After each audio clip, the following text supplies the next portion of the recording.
Bismillahirrahmanirrahim. Assalamualaikum warahmatullahi wabarakatuh. Perkenalkan, nama saya Anugrah Alivio dengan NRP 111. Jadi hari ini saya akan mempresentasikan mengenai tugas kedua dari lab patologi anatomi kasus yang keenam. Oke, kita mulai dengan pembacaan kasusnya yang terlebih dahulu. Jadi seorang anak laki-laki berusia 16 tahun datang dengan nyeri perut hebat di sebelah kanan bawah sejak 8 jam yang lalu, disertai mual dan muntah. Kemudian di IGD disarankan untuk segera dilakukan operasi. Organ yang mengalami infeksi tersebut diangkat dan diperiksa histopatologi seperti terlihat pada gambar. Jadi berikut merupakan gambar histopatologi dari kelainan yang dialami oleh anak tersebut. Kemudian dari kasus tersebut timbullah 4 pertanyaan, yaitu di manakah proses yang paling mungkin terjadi, apa kelainan kasus tersebut, terangkan secara singkat mengenai kelainan kasus tersebut, serta bagaimana gambaran makroskopik dan mikroskopik kelainan kasus tersebut. Oke, kita jawab dulu dari pertanyaan yang pertama, tempat terjadinya kelainan. Dari kasus yang telah disebutkan, anak laki-laki tersebut nyeri di area perut kanan bawah.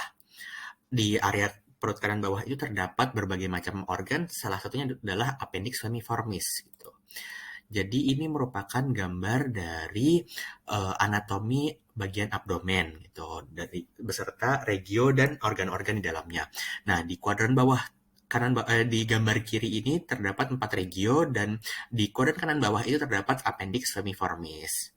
Tuh.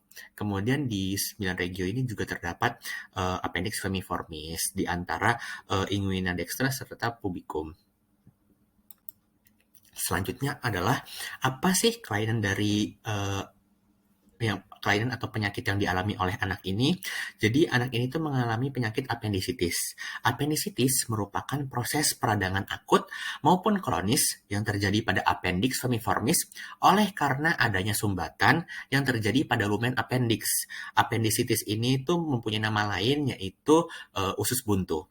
Kemudian untuk mendiagnosis penyakit apendisitis ini dilakukan 3 pemeriksaan, yaitu anamnesis, pemeriksaan fisik, serta pemeriksaan histopatologi. Berdasarkan pada kasus yang telah disebutkan tadi, untuk anamnesis disebutkan bahwa anak ini tuh mengalami mual dan muntah sejak 8 jam yang lalu. Untuk pemeriksaan fisiknya diketahui bahwa anak ini tuh mengalami nyeri atau sakit di area perut kanan bawah, serta untuk pemeriksaan histopatologinya terdapat gambar yang sudah ditunjukkan tadi. Selanjutnya adalah untuk etiologi atau penyebab dari penyakit ini. Jadi gangguan lumina langsung karena limfoid hiperplasia atau tumor. Erosi mukosa appendix karena parasit seperti entamoeba histolitika. Serta kebiasaan makan makanan rendah serat mempengaruhi terjadinya konstipasi yang mengakibatkan timbulnya apendisitis. Oke, untuk gejalanya. Gejalanya itu seperti yang sudah disebutkan pada kasus tadi. Jadi nyeri pada perut kuadran kanan bawah, nyeri tumpul di daerah epigastrium atau di periumbilikal yang akan menyebar ke kuadran kanan bawah abdomen. Mual dan muntah sering terjadi beberapa jam setelah muncul nyeri, penurunan nafsu makan, serta demam dengan derajat ringan juga sering terjadi. Ini saya ambil dari jurnal yang diambil pada tahun 2019. Gitu. Kemudian untuk epidemiologi dari penyakit apendisitis ini tuh menyerang 90-100 orang dari 100.000 orang setiap tahunnya di negara berkembang. Contoh dari negara berkembang itu adalah Indonesia gitu. Penelitian ini dilakukan tahun 2015 oleh Anil Bangu beserta teman-temannya, serta untuk perbandingan laki-laki dan perempuan itu sekitar 3:1 atau 72,2% berbanding 27,8%. Penelitian ini dilakukan di Indonesia pada tahun 2017.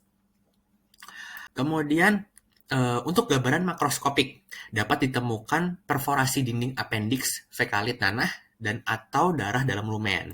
Jadi ini gambaran makroskopisnya, bisa dilihat untuk yang gambar C tadi ada darah gitu di daerah lumen. Kemudian appendix mengalami pembengkakan dan melebar. Bisa dilihat dari gambar yang B, pembuluh darahnya melebar serta appendixnya ini mulai membengkak gitu. Kemudian terdapat eksudat pada permukaan serosa. Jadi eksudat itu merupakan kondisi ketika darah itu keluar dari pembuluh darah gitu. Contohnya itu gambar yang C. Kemudian untuk gambar mikroskopiknya itu tanda-tanda radang akut yaitu infiltrate neutrophil dan edema pada seluruh lapisan dinding appendix, dilatasi pembuluh darah dengan ekstravasasi eritrosit. Jadi ini merupakan gambaran mikroskopik dari appendicitis ini. Nah, untuk gambar yang berwarna ungu itu merupakan neutrofil. Kemudian untuk yang berwarna merah muda itu merupakan dinding dari appendix-nya itu. Jadi neutrofil itu sudah mengelapisi seluruh lapisan dari appendix sehingga ini merupakan salah satu tanda dari radang akut. Kemudian mukosa appendix mengalami erosi hingga ulcerasi bisa didapati dengan adanya area nekrosis. Kemudian lumen berisi banyak eritrosit dan sel radang yaitu neutrofil, seperti tadi yang sudah dijelaskan. Oke, mungkin itu saja penjelasan dari saya. Berikut merupakan sumber-sumber yang sudah saya cantumkan. Tadi juga sudah saya citasi. Mungkin itu saja yang bisa saya jelaskan. Kurang lebihnya mohon maaf. Wassalamualaikum warahmatullahi wabarakatuh.